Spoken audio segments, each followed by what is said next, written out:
देखिए 1 नंबर जो क्वेश्चन है, विद्युत धारा का एसआई मात्रक। देखिए विद्युत धारा का एसआई मात्रक एम्पियर या कूलम प्रति सेकंड समय होता है, ठीक है ना, प्रति समय या सेकंड एक ही बात है, या C/S है। ठीक है, विद्युत धारा किसको कहते हैं? तो आवेशों की प्रवाह को दर को विद्युत धारा कहते हैं, ठीक है ना। और विद्युत धारा जो है यहाँ पर 2 तरह के हम लोग देखेंगे। चलिए क्वेश्चन जो है, अगला क्वेश्चन, दिष्ट धारा किसे कहते हैं? जिसको डायरेक्ट करंट कहते हैं, ठीक है ना। दिष्ट धारा क्या है? तो जिस धारा का परिमाण जो है, जिस धारा का यहाँ पर परिमाण, ठीक है, एवं दिशा नियत रहता है, मतलब जिस धारा का मान, परिमाण और दिशा नियत मत रहता है, मतलब क्या है कि नहीं बदलता है, ठीक है, उसको हम लोग दिष्ट धारा कहते हैं। जैसे देखिए कोई धारा है और वो एक ही दिशा में चलता है, ये वो नहीं बदलता है समय के साथ, मतलब ऐसी धारा जिसका परिमाण दिशा के साथ बदलता है, तो उसको हम लोग बोलेंगे क्या? Alternating current. लेकिन जो नहीं बदलता है, परिमाण एवं दिशा उसका नहीं बदलता है, वो दिष्ट धारा कहलाएगा, ठीक है।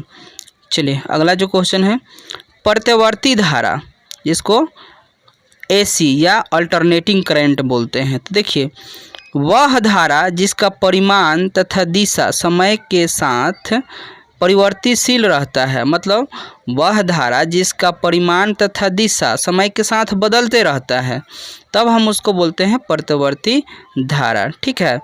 चलिए अगला क्वेश्चन जो है, वोल्ट या विभवांतर बराबर क्या होता है? तो दोस्तों इसका आंसर है V बराबर, जो यहाँ पर देख रहे हैं, V बराबर IR, ठीक है ना, V बराबर IR।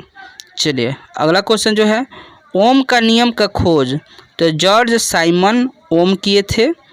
देखिए दोस्तों कहीं कहीं जो है आपको 27 मिल जाएगा, कभी 26 मिल जाएगा, तो हालांकि NCERT में दिया हुआ है 26, ठीक ना। चलिए अगला क्वेश्चन जो है,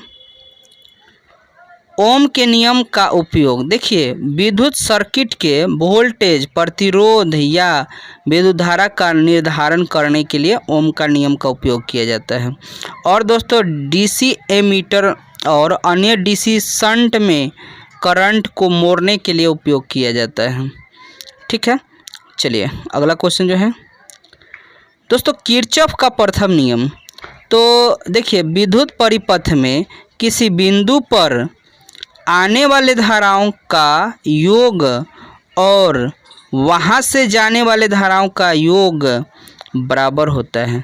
देखिए दोस्तों यहाँ कोई पथ है, यहाँ देखिए, ठीक है, यहाँ से जाने वाली धारा है, यहाँ से आने वाली धारा है, और यहाँ से जाने वाला धारा, यहाँ से जाने वाले धारा यहाँ पर आ रहा है और यहाँ से जा रहा है, तो ये धारा और ये धारा का योग क्या है? बराबर होता है, ठीक। चलिए अगला क्वेश्चन जो है, किरचॉफ का प्रथम नियम किस पर आधारित है? तो दोस्तों ये जो है आवेश के संरक्षण पर आधारित है, ठीक। चलिए अगला क्वेश्चन जो है, किरचॉफ का दूसरा नियम। तो किसी विद्युतीय नेटवर्क के किसी बंद परिपथ में सभी स्रोतों के विभव का बीजगणितीय योग और सभी प्रतिरोधकों में होने वाले वोल्टेज ड्रॉप का बीजगणितीय योग 0 होता है।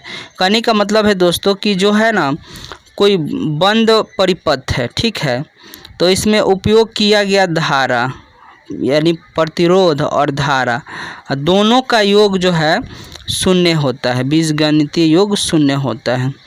अगला क्वेश्चन जो है, किरचॉफ का दूसरा नियम किस पर आधारित है? तो ऊर्जा संरक्षण पर आधारित है। चलिए अगला क्वेश्चन जो है, व्हीटस्टोन ब्रिज। तो देखिए 4 प्रतिरोधों के लेकर एक चतुर्भुज बनाया जाता है। इसके 2 सम्मुख भुजाओं के बीच में एक गैल्वेनोमीटर जोड़ दिया जाता है तथा 2 सम्मुख भुजाओं के बीच में एक सेल जोड़ दिया जाता है। इस प्रकार की व्यवस्था को व्हीटस्टोन ब्रिज कहा जाता है, जिसको यहाँ व्हीटस्टोन सेतु के भी नाम से जानते